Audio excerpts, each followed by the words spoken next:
loosely based on a real 1994 incident from a small college in Pennsylvania where an anonymous freshman girl was listed in yearbooks and class rosters, yet no classmates, professors, or staff could recall her.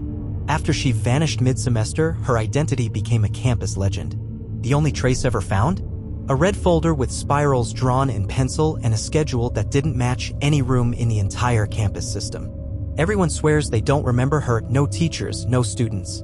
But I found a photo of her standing right next to me in last semester's lab group. I swear I've never seen her before. It started as a joke.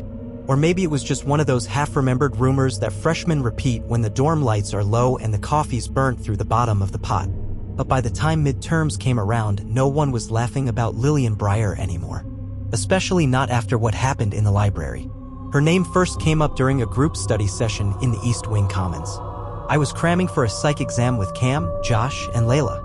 Cam was flipping through flashcards when he stopped, blinked, and asked, "Hey, wasn't that Lillian chick in this class too?" Josh raised an eyebrow. "Lillian who?" "You know," Cam said slowly, "Lillian Breyer. Red hair, real quiet. Sat in the second row like every class." Layla glanced up from her notes. "I don't remember anyone like that." Cam frowned. "Dude, she was in our lab group. First 2 weeks. Then she just stopped showing up." I didn't remember her either, but Cam was insistent. He even pulled out his phone and scrolled through a group photo we'd taken outside the lecture hall. And sure enough, there she was. A pale girl, maybe 5'2", standing right next to me. Red hair. Dead center in the frame. I stared at her, and I felt sick, because I didn't remember her. At all. We all laughed it off at first, nervously, like people do when something doesn't sit right. Maybe she dropped the class before we noticed. Maybe she switched majors or transferred. That happened all the time. But Cam wasn't letting it go. "She's not on the roster anymore," he said the next day, tossing his tablet on the table between us. I checked the student portal. Nothing. Not in the class. Not in the dorm registry. Not even in the campus directory. I leaned in. Maybe she dropped out completely? No, because I went to the registrar. "You what?" He grinned sheepishly. I asked about her. Just said I was looking for a friend. They said there's no record of a Lillian Breyer enrolled this semester. Or ever. I stared at him. "You're kidding." He wasn't. That night, I dug through my photos. There were 4 pictures from the first 2 weeks of class, including one of a study group session in the dining hall. And in the background of one photo, barely visible behind the vending machine, was her. Lillian. Half-shadowed, barely there. Watching. Not smiling. That's when I realized something else. She never moved in any of the pictures. Always standing, always watching. Even her expression never changed. I didn't sleep that night. The next week, things got worse. Kim stopped coming to class. Layla and I assumed he was sick. But when I messaged him, nothing. No read receipts. No calls answered. Josh finally went to his dorm to check on him. Came back pale and tight-lipped. "He's gone," he said. "Room's empty." "What do you mean empty?" "Like nobody's lived there in weeks. Beds made. No clothes, no books. Even the RA said the room's been listed as vacant all semester." We went together to the housing office. Cam's name wasn't in the system anymore. Like he'd never enrolled either. Then the folder appeared. It was left on my desk in the library study corral. No name. Just a plain red folder with a spiral drawn on the front in pencil. Inside were 8 sheets of yellowed paper, a schedule, some class notes, and a campus map. But the room numbers on the schedule didn't exist. Room B34? There was no basement level in the psych building. Room East 211? That was supposedly a locked archival room. And Lecture Hall F? Hadn't existed since the 1980s. It burned down in a fire and was never rebuilt. I showed Layla. "This is fake," she said. "It has to be." But I recognized the handwriting. It matched my own. That's when I started seeing her. Not just in the photos anymore. The first time was in the reflection of the vending machine by the Commons. I glanced up while waiting for my drink to drop and saw her behind me standing in the hallway. When I turned around, she was gone. Then again, late at night, through the stairwell glass near my dorm. Red hair. Pale face. Watching from the shadows at the landing below. By the 3rd time, I stopped telling myself I was imagining it. Layla was the one who suggested going back through yearbooks. We pulled every edition from the last 10 years. They were all stored in the East Wing archive room. The one with flickering lights and a cold spot that never went away. She was there. Always in the back row of the group photos. Never labeled. Same clothes. Same expression. never changing. The first appearance we could find was in the 2002 freshman class photo. That meant if it was her, she'd been here for over 2 decades. Uneged, unnoticed. It got worse after that. Josh disappeared next. One night he said he was going to the basement archives to settle this once and for all. Said he was going to find the master student list. He never came back. Campus security searched the whole building. But here's the thing. The basement archives don't exist. Not officially. But the old blueprints Layla found in the town records office said otherwise. There was a sublevel, sealed off after the fire in 1983. Why was it still on her schedule? That's when Layla told me about the Spiral Club. It was an urban legend on campus, a secret society that never met in the same place twice. Students said the club recruited from people who'd been marked, people who started seeing things, forgetting time, finding things that didn't belong, people who'd been given the spiral. The red folder she believed was the first sign. I checked my backpack later that night. There were 3 more folders inside. Layla was shaking. She held the folder like it was something toxic. Her fingers trembled over the spiral etched into the cover. Not drawn, but pressed deep, as if gouged in with something sharp. There was no mistaking it. This one was different. My name was written across the top in black marker, all capital letters. "Did you do this?" she asked. "No," I said. "I swear. I don't know where they came from." There were 3 folders total now, each marked with a name, mine, Josh's, and Cam's. I hadn't touched them, but they were there. Same desk, same Corel, same spiral, and inside, schedules, maps, notes, all wrong, all impossible. The spiral was starting to appear in other places too. First, on the mirror in my dorm, barely visible beneath the condensation after a shower. Then etched into the window of the East Wing stairwell. Even on the screen of my phone, for a flicker of a second, when it powered off. It wasn't just a drawing. It was becoming a pattern, a mark, presence. "Have you talked to anyone else about this?" I asked Layla. She nodded. "One person, Professor Kramer." Kramer was a tenured professor in the philosophy department. The kind who wore mismatched cardigans and read German existentialists for fun. "I thought he'd laugh me out of the office," she said. "But when I showed him the folder, he got real quiet. And then, he said, 'You need to leave it alone.' Then he locked the door and told me he used to be part of a research group on campus. Said they were studying memory distortion and shared hallucination phenomena in early 2000s. Stuff that had to do with the fire and the missing floor." "Wait, there really was a missing floor?" She nodded. "Before the East Wing fire, there was a sublevel. Faculty offices, study rooms, archives. Sealed off afterward. Supposedly condemned. But he says some students started accessing it again through service tunnels. The same sublevel listed on our folders." "Exactly." That night, I tried to message Josh again. The chat app said, "User not found." I checked his Instagram. Gone. His name was erased from our class chat. I opened the university portal. Josh's student profile was deleted. Not inactive. Not dropped. Deleted. And in my photo gallery, every group picture we'd taken with him was altered. He wasn't in them anymore. Layla wasn't answering my texts the next morning. I didn't wait. I ran to her dorm. Banged on her door. No answer. Her roommate, tired, annoyed, said she'd moved out 2 days ago. Left in the middle of the night with 2 duffel bags. Didn't say where she was going. Just said, "They know I remember now." I checked her social media. Nothing. It was like she'd never existed. I couldn't go to campus police. What would I say? "Hi. 3 students have disappeared. And I think a girl who no one remembers is haunting the building I live in." I needed proof. So I decided to go to the East Wing. To room B34. The room on the folder schedule. The one that wasn't supposed to exist. I waited until 1:14 a.m. That was the time marked on the folder. Monday, 1:14 a.m. Room B34. Observation. I snuck into the building through the back entrance and took the old freight elevator. It had a key panel, but the basement button had long been taped over. I peeled it back, pressed B. The elevator lurched and began to descend. The hallway was lit by emergency lights, pale green, flickering. The floor was warped concrete, marked with stains and drag lines. At the far end, a door stood open just slightly. Room B34. I stepped inside. It was cold, the kind of cold that sinks into your spine and makes your teeth ache. Desks were scattered across the room, facing a wall where an old projector screen hung in tatters. Dust coated everything. The air smelled like mildew and burned plastic. And on the back wall, the spiral, painted in black.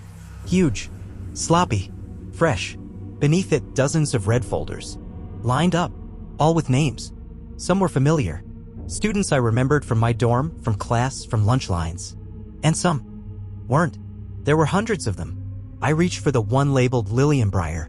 Inside were black and white photos, yearbook-style headshots, each one identical, Lillian over and over. Same expression, same tilt of the head. No date stamps, no changes, just endless repetitions. Then I found something else, a note typed and signed at the bottom. Subject persists in appearing in campus records at irregular intervals. Memory distortion events correlate with spiral exposure. Recommend continued observation. Dr. Evelyn Kramer. Professor Kramer. He knew. He was one of them. Behind me, a sound. Something shifting. I turned. The projector flickered to life. Static. Then a video feed, grainy black and white security cam footage, showing me, standing in the room. Right now. I stared up at the camera mounted in the corner, rusted, cracked, supposedly non-functional. Then the video changed. A new angle. A girl, a red hair, pale skin, standing at the door. Watching me. Lillian. But she wasn't on the camera feed anymore. She was in the room. Right behind me. I didn't turn around. Not right away. You'd think in a moment like that, someone standing behind you in a sealed-off basement that shouldn't exist, a person erased from records and memory, you'd run, scream, or confront them. But I froze. I knew if I turned around and saw her face, really saw it, something would change in me. Something I wouldn't come back from. The silence behind me thickened. The projector buzzed with static. And then I heard her breathing. Short, uneven, too close. I ran. Not a glance back. Just sprinted through the door, down the hallway, past the flickering lights, and up the elevator shaft. The elevator was gone. The button wouldn't light. I slammed my fists against the walls. No service. No Wi-Fi. Just the oppressive stillness and that damn cold wrapping around me like wet cloth. Then I saw it. A service ladder, bolted to the wall behind a maintenance panel that had been left open. I didn't hesitate. I climbed. It took 15 minutes to reach the first hatch. I pushed it open into a janitor's closet in the old psych wing. The lights were on, but everything was wrong. There were no sounds, no buzzing from vending machines, no echoing footsteps, just silence. I stepped out into the hall and noticed the photos on the wall. They weren't there before. Rows of black and white portraits, headshots, students, professors, each with a spiral etched over the face in red ink. And my photo? It was there too, freshly marked. I ran to the administration building. It was 3:37 a.m. I found a side door propped open and slipped inside. The security office was on the first floor, behind a glass partition. The cameras monitored every major hallway on campus. And I knew what I had to do. Check the feed. Prove I was there. Prove she was real. The security guard wasn't in the booth, but the door was unlocked. I slipped in and sat at the monitor wall. There were 32 feeds, and every one of them was showing static. All but one. Cam 14, East Wing Basement Hall, Live. It showed a still frame of me frozen, standing in room B34. The timestamp, 1:14 a.m. over 2 hours ago. But something was off, because in the video, I never moved. I rewound the footage, tried scrubbing back to when I entered the room. Nothing. Then I tried pulling up the previous night's feed, or the day before that. All of it, gone. Files deleted. Overwritten. The only thing left was a folder on the system titled spiral/active_subjects. Password protected. I tried guessing Lillian, Breyer, Spiral, Kramer. Nothing. Then I looked under the desk, and there it was again. Another red folder. My name across the top. A sticky note on the front, next stage, academic removal. I didn't know what that meant until I logged into my student portal and saw this message. This net ID has been disabled. If you believe this is an error, please contact the registrar. The registrar's office opened at 7 a.m. I waited on the bench outside, red folder pressed tight to my chest. The moment the doors opened, I walked in. The receptionist smiled. "How can I help you?" "I think there's a mistake with my account. I can't log in." She typed something, then frowned. "What's your name again?" I told her. She typed again, slower, then said, "I'm sorry, but we don't have any student records under that name." My stomach dropped. "That's impossible. I have classes, a dorm, financial aid. I've been here for 3 years. She looked at me with a rehearsed kind of sympathy. "You'll need to talk to the dean's office." "I am talking to someone." I opened the red folder and laid it on the counter. She stared at it, went pale, then reached under her desk and pressed something. An alarm? I didn't wait to find out. I ran. That afternoon, I tried logging in from a public library computer. Still locked out. Then I called my parents. But the number was no longer in service. I messaged Layla again. My messages bounced back. I checked my bank account. Closed. Every trace of me, my digital existence, my institutional record was being wiped. Just like Cam. Just like Josh. That night, I broke into Professor Kramer's office. He wasn't there. The door was unlocked, strangely. Inside, old books, yellowed papers, strange charts. Circular graphs that spiraled in on themselves, full of names, dates, and photographs clipped together with string. A map of the campus, certain rooms circled in red. And in the center, room B34, taped to the back of the door, a photo of Lillian. Not the one I remembered from the photos. This was different, older, grainier. It looked like a scanned photo from the 1950s. Same face, same red hair, same lifeless expression. She hadn't aged in 70 years. I found a notebook. It belonged to Kramer. His handwriting was frantic. Pages full of corrections, crossed out names, spirals in the margins. One entry read, "She appears to those on the verge of cognitive rupture.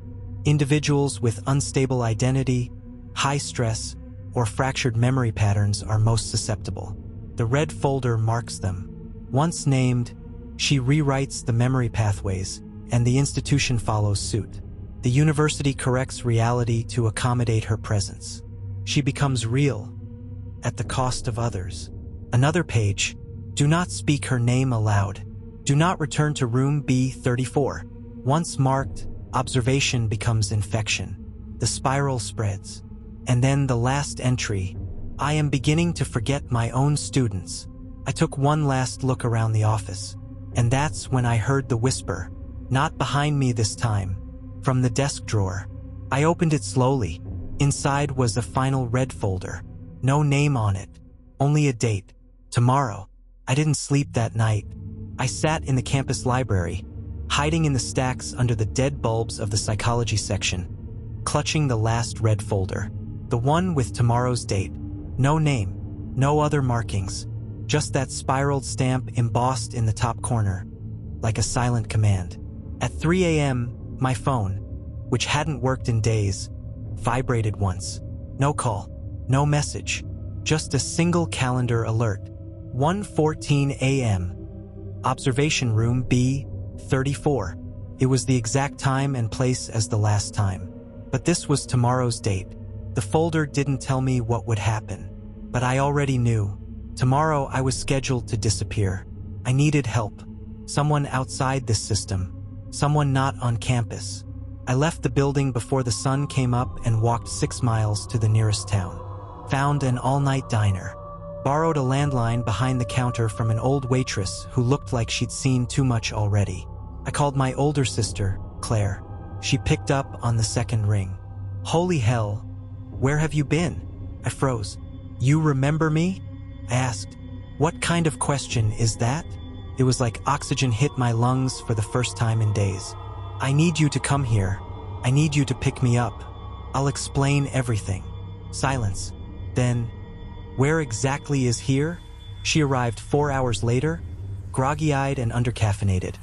and didn't blink when I climbed into the passenger seat carrying 4 red folders and eyes that hadn't closed in over 48 hours. I started explaining. Halfway through the story, she didn't laugh, didn't interrupt, just said, "You're not crazy. I've heard of something like this before." That stopped me cold. "You have. When I was at State College, a girl went missing in my dorm. Everyone said she was never real, but I remembered her. I know she was there. A week later, all her stuff disappeared. Her nameplate vanished. Even the RA said I was imagining her. And what did you do?" "I dropped out.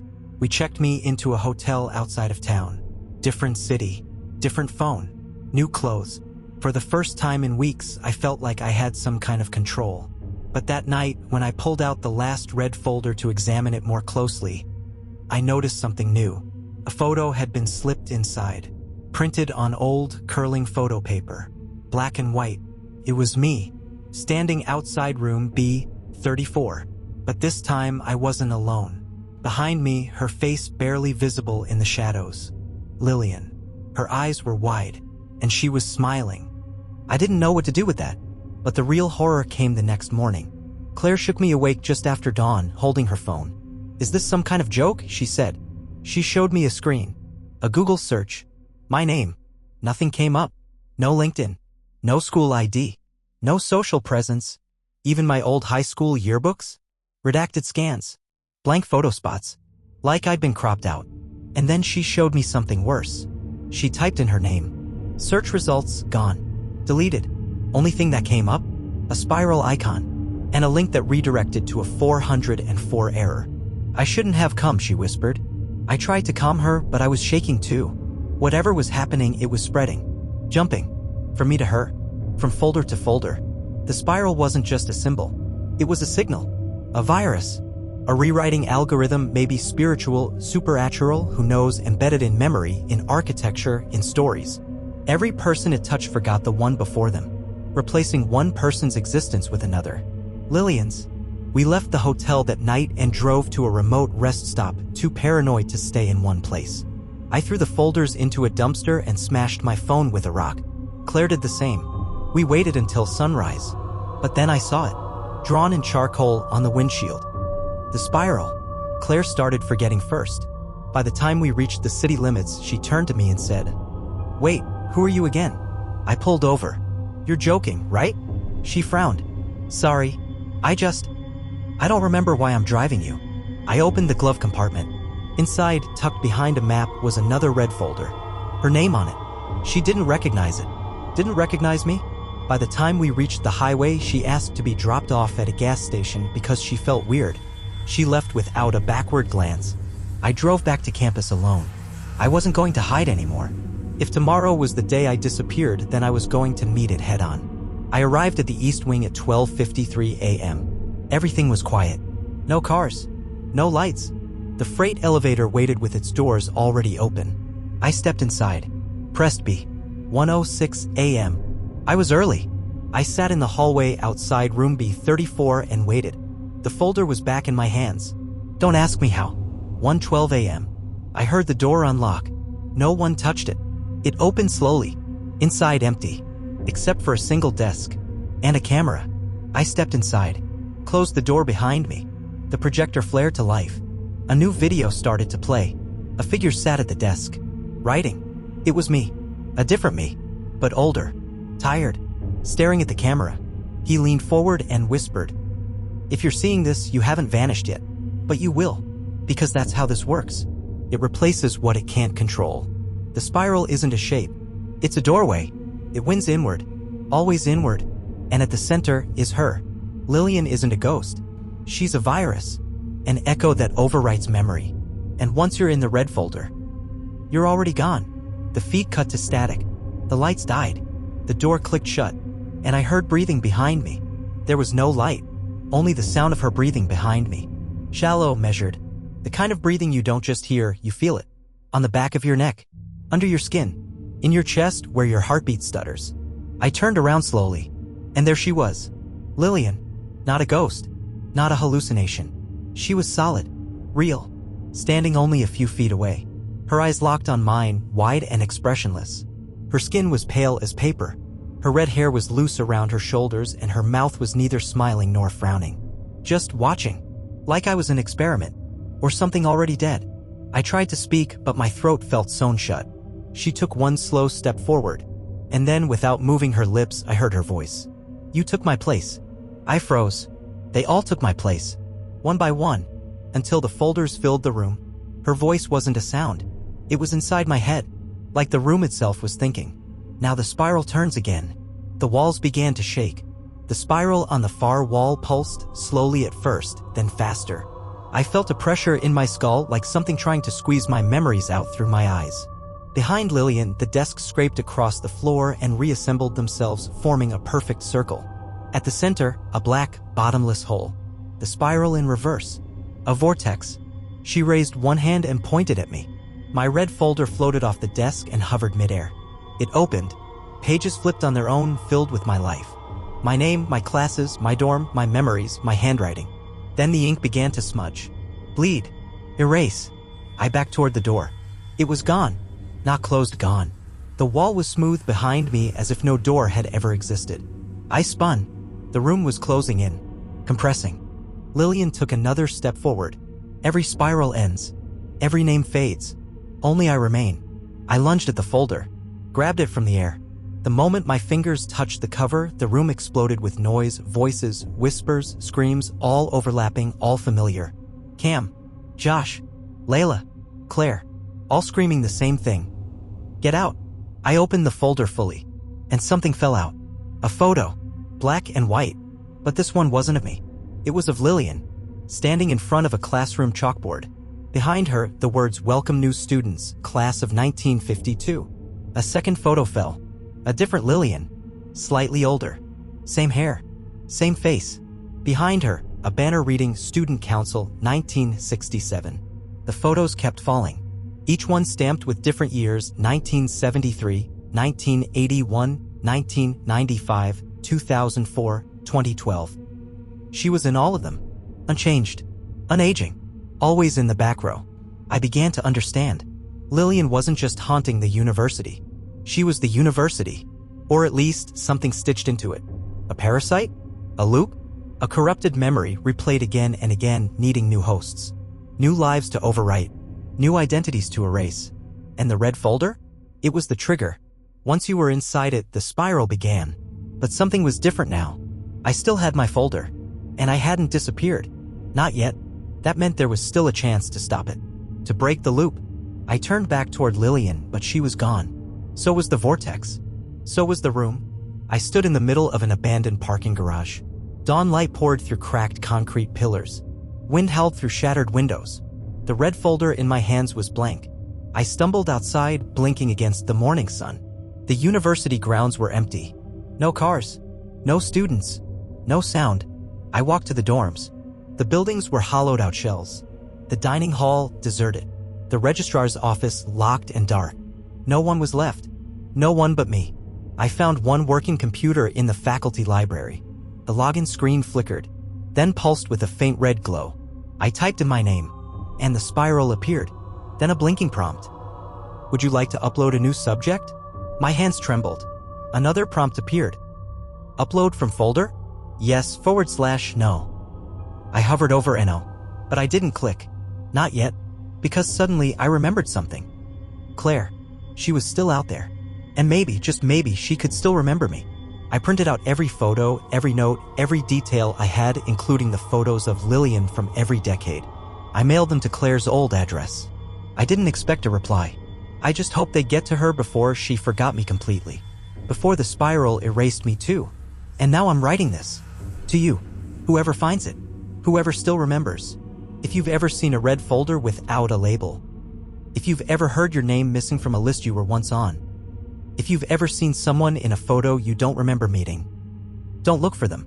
Don't go to room B34. Because once you open the folder, the spiral starts again. 3 days passed. I hadn't spoken to anyone. I hadn't seen a single soul on campus. It was as if the entire university had been drained of life, memory, and meaning, and I was the last echo of something unfinished. I lived in the stacks of the psychology library, sleeping between shelves with the red folder under my jacket like a makeshift pillow. Every hour, I checked the faculty email portal from an old desktop left powered on. Still no reply from Claire. Still no change. Until the morning of the fourth day. It came in the form of a brown envelope shoved through the gap under the library's side door. No return address. No markings. Inside, a single piece of notebook paper, written in my sister's handwriting. But shaky. Jagged. Rushed. I don't know why I remember you, but I do. Something's wrong with my head. I hear whispers when I'm alone. The spiral shows up in places it shouldn't, on the mirror, on my screensaver, inside the coffee foam yesterday. I burned the folder you left me. But I think it's too late. You need to finish what we started. If she takes me, don't come looking. Do not come looking. Claire. The letter was creased and slightly burned at one corner. It smelled faintly of smoke. I turned it over. Scribbled in the corner was something else. Almost missed it. Coordinates. Latitude and longitude. Not the university. Not even the state. A storage facility in Connecticut. I didn't think. I just moved. Packed the few things I had left, the folder, the photos, Claire's letter, and hitchhiked for 2 days. Slept in empty train cars. Ate nothing but vending machine crackers. The spiral was chasing me now. Every screen I passed flickered as I walked by. Security cams turned. Light bulbs buzzed and popped. It knew.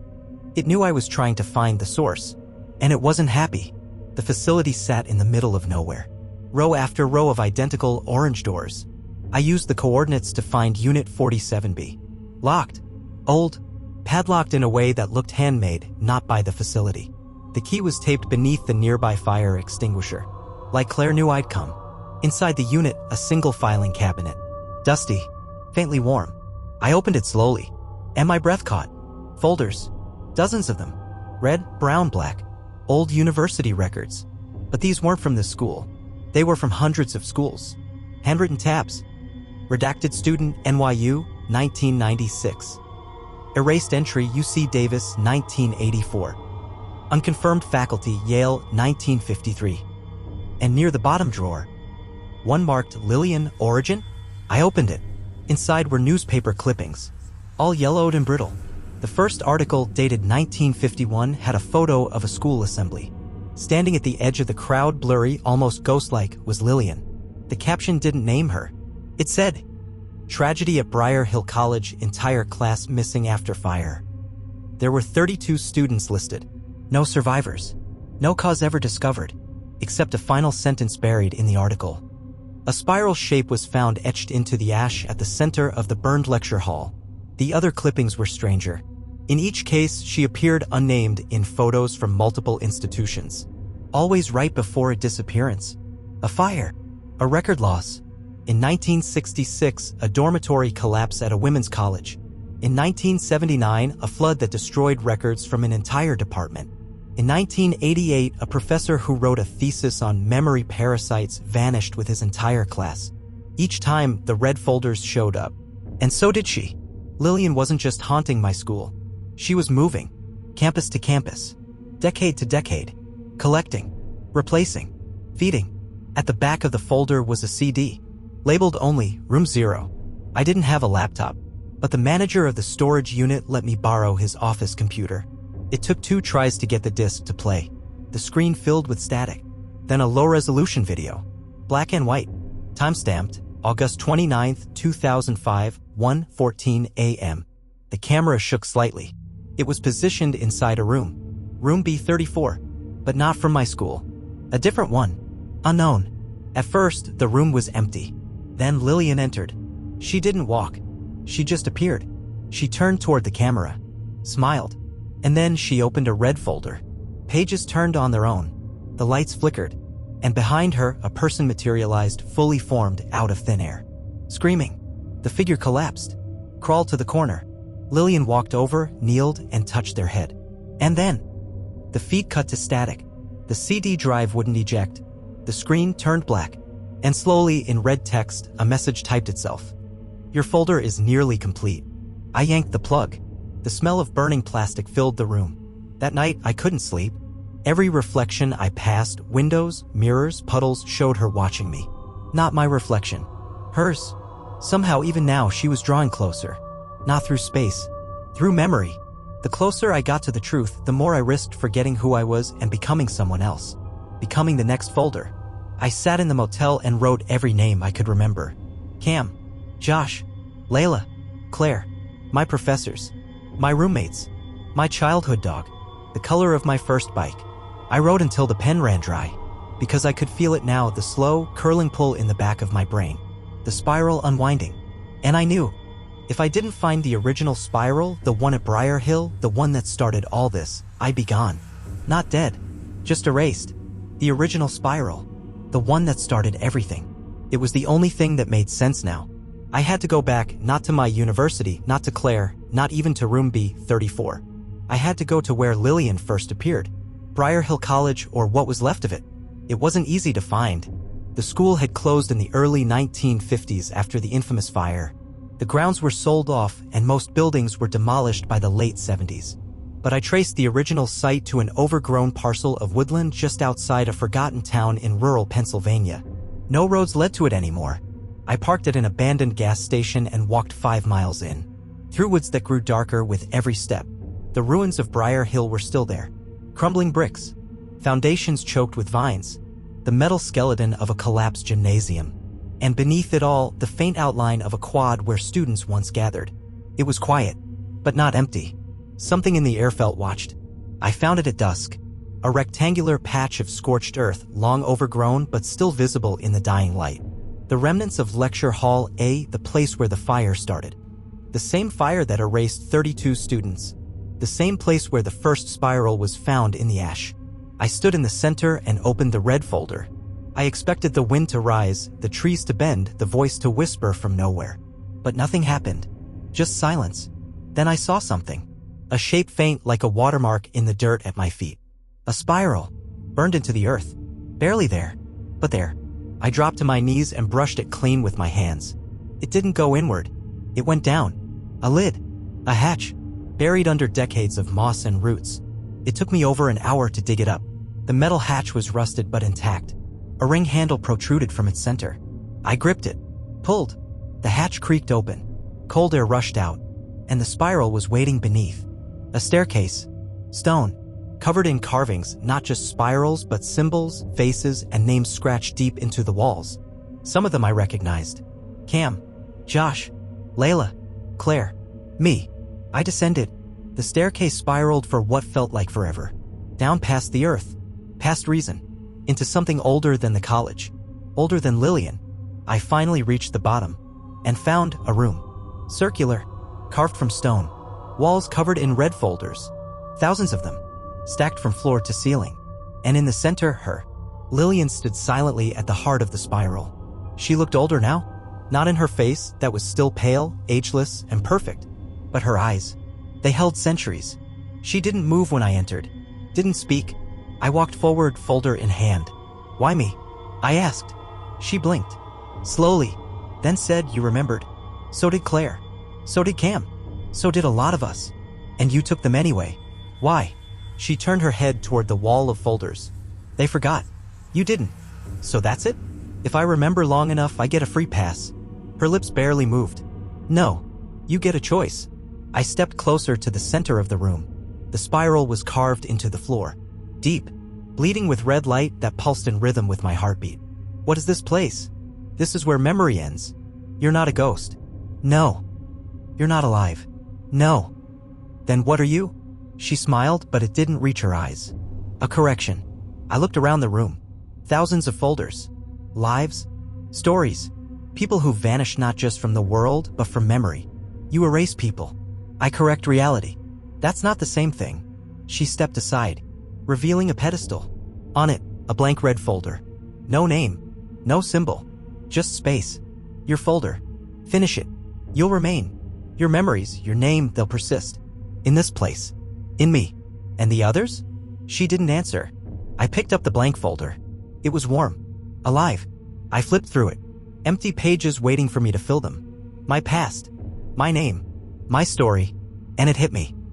This wasn't a reward. It was a trap. Because the moment I filled in those pages, I'd become part of her archive. Another memory stitched into her system. Preserved, but trapped. Not alive. Not forgotten. Just frozen. I looked up. Lillian was closer now. An inch away. Choose. I took the pen from her outstretched hand. Opened to the first page. Wrote the first letter of my name. Then stopped. Cam, I said aloud. Josh. Layla. Claire. I said their names. Again and again. And something shuddered in the stone. A vibration. The spiral on the floor pulsed brighter. Lillian twitched. Stop. I kept going. Cam. Josh. Layla. Claire. Cam. Josh. Layla. Claire. The spiral cracked. Light spilled upward. The folders trembled. And then the room exploded with voices. Thousands. Screaming their own names. Shouting from the walls. Rattling the folders. Filling the air with defiance. Lillian shrieked. Not like a person. Like 1,000 people. The stone cracked beneath her feet. The spiral shattered. And the folders began to burn. I dropped the blank one. Ran for the staircase. The walls collapsed behind me. Folders fell like dying birds. The spiral was unraveling. And at the bottom of it all, I heard her scream.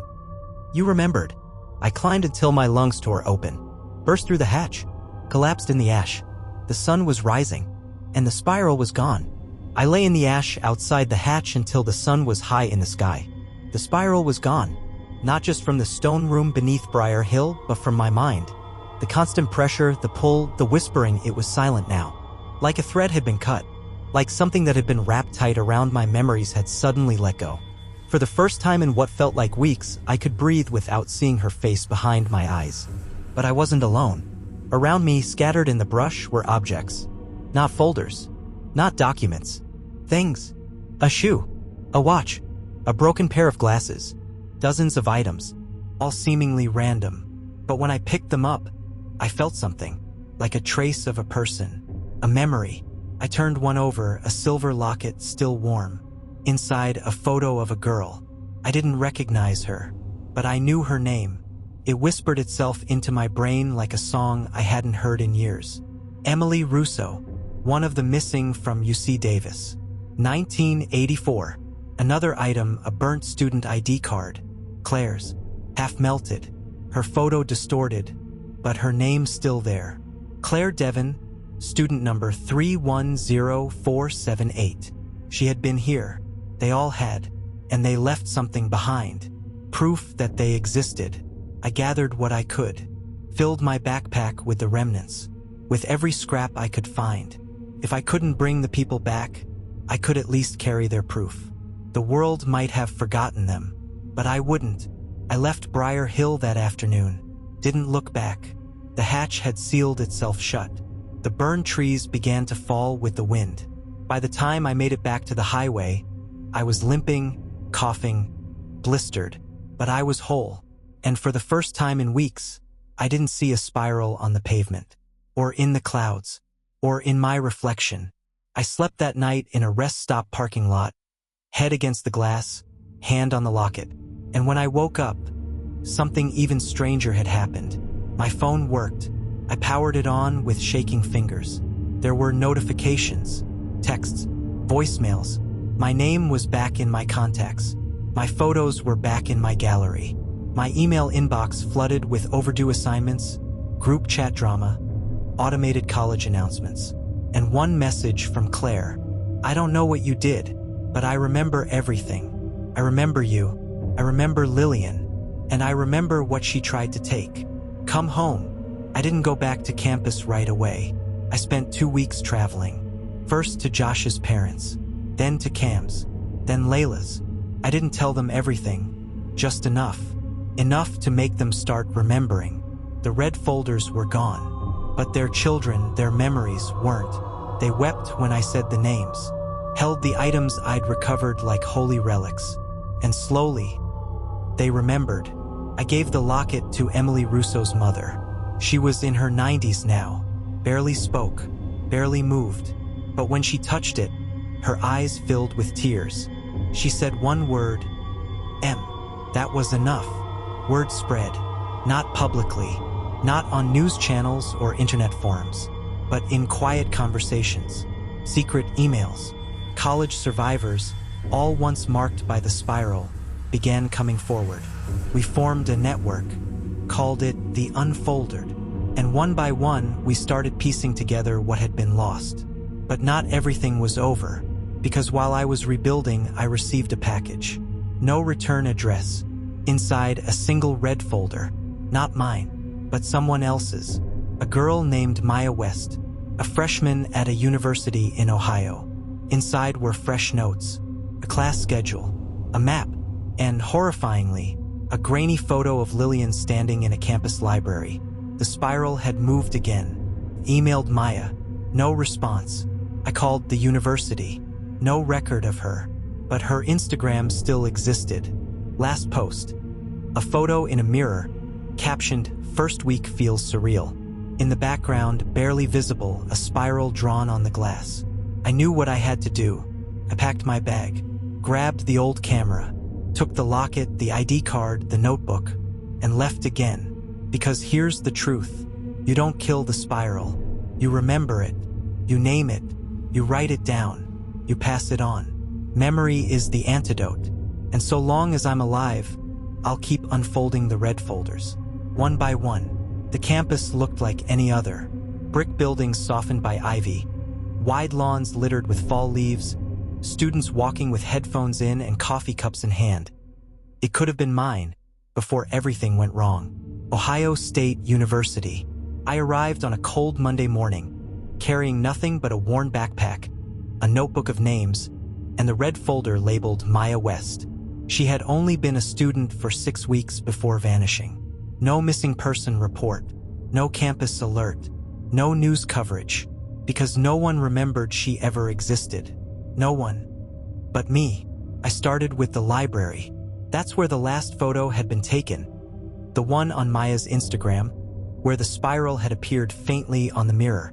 I walked the aisles of the second floor, past dozens of quiet students. The air smelled of paper and wood polish. Felt safe. But so had room B34. I found the mirror. Same spot. Same angle. There was nothing there now. Until I breathed.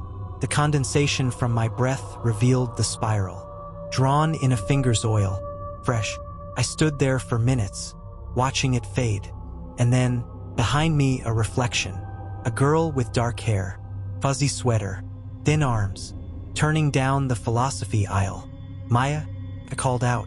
No one responded. I ran to the aisle. Empty. Except for a single book lying on the ground. The Philosophy of Memory, spine cracked, cover spiral stamped in ink. Inside, a note.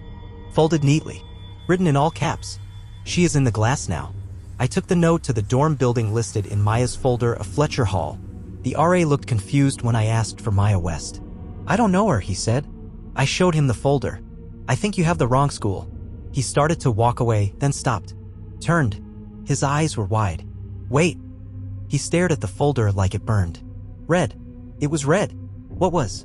The door. Her door. What? Room 214. It was red for like a second. Then it was gone.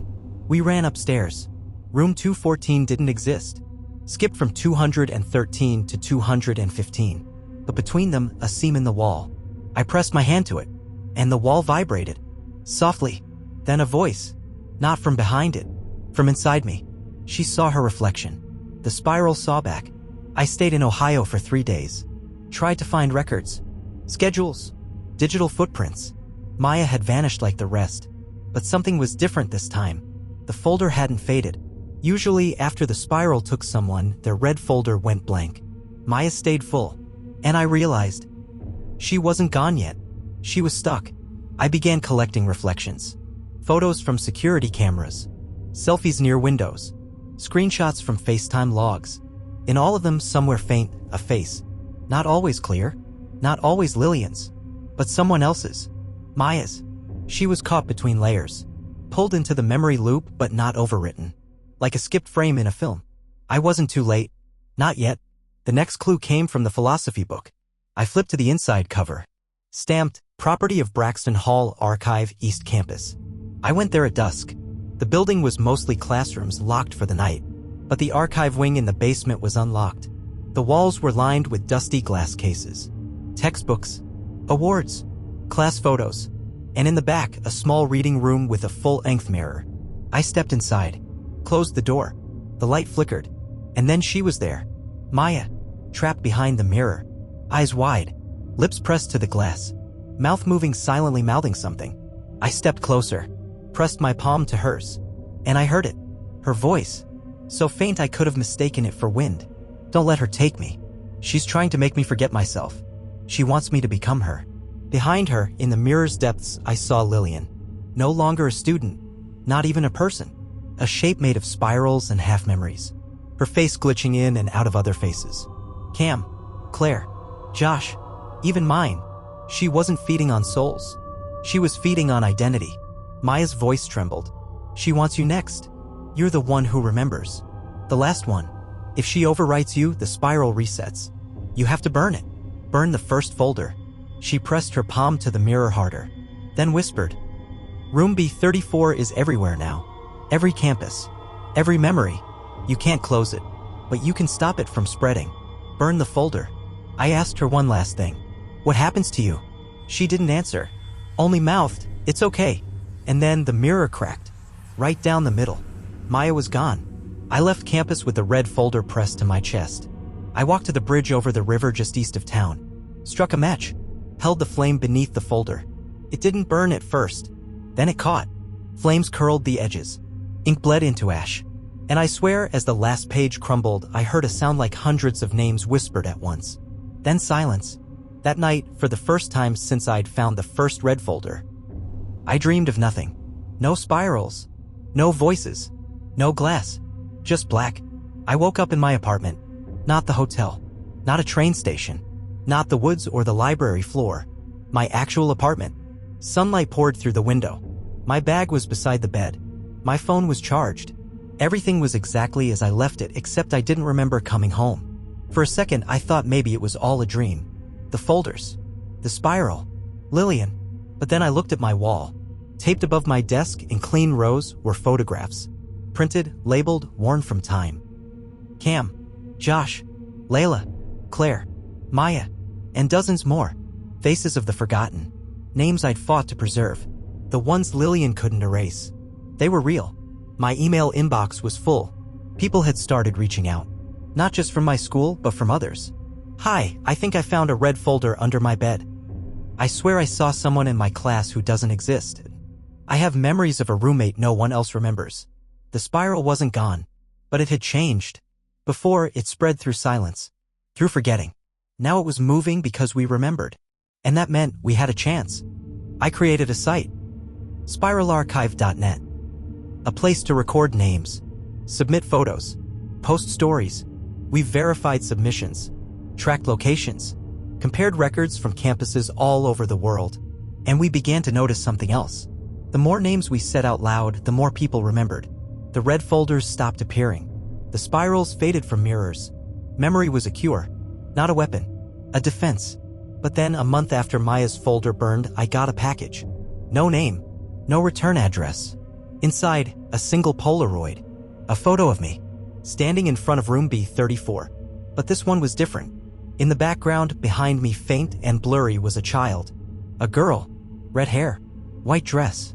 Eyes like Lillian's. But not Lillian. Smiling. Taped to the back was a note. Every spiral is a cycle. Every cycle begins again. There must always be someone to remember and someone to forget. You closed the door, but the room still echoes. See, Claire. I hadn't heard from her in weeks. I tried calling, messaging. Nothing. Her number was disconnected. Her social accounts deleted. I checked my saved voicemails. They were all gone. Except one. Timestamped 3:14 a.m. the night I burned Maya's folder. Her voice. If you're hearing this, it means I remembered too much. I took her place. Someone always has to take her place. But you're free now. Remember me. Click. I stared at the photo for hours, then added it to the wall, right at the center, next to Maya. Today, spiralarchive.net has over 1.2 million submissions.